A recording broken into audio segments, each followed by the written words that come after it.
നോക്കി ഇപ്പൊ എന്താ ലവ് ആണെന്നുണ്ടെങ്കിൽ കുറെയൊക്കെ നമുക്ക് അറിഞ്ഞിട്ട് തന്നെ ആയിരിക്കും. ഇപ്പൊ ലവ് ചെയ്ത് കല്യാണം കഴിക്കണം നല്ലത്. കാരണം എന്താ വെച്ചാൽ നമുക്ക് എല്ലാം അറിയാൻ പറ്റും. അതിന്റെ എന്ത് പ്രശ്നം ഉണ്ടെന്നുണ്ടെങ്കിലും അല്ലെങ്കിൽ ആളെന്താണെന്നുള്ളത് അറിഞ്ഞിട്ടായിരിക്കും നമ്മൾ കല്യാണം കഴിക്കുന്നത്.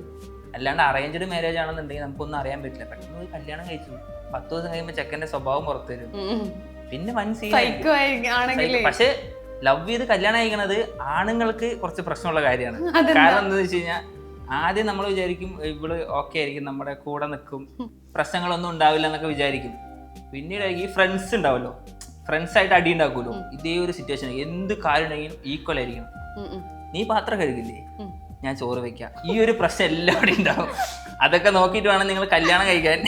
നിങ്ങൾ രണ്ടുപേരും അങ്ങനെയാണ് പണിയെടുക്കുക. പാത്രം കഴുകില്ലെന്ന് പറഞ്ഞാൽ പക്ഷെ നന്നായിട്ട് ഹെൽപ്പ് ചെയ്യാറുണ്ട് കൂടുതൽ. ഐ മീൻ ഇപ്പൊ കുറെ കപ്പിൾസ് ആയിട്ട് ഞങ്ങൾക്ക് അറിയാലോ, കുറെ കപ്പിൾസിനെ അറിയാലോ.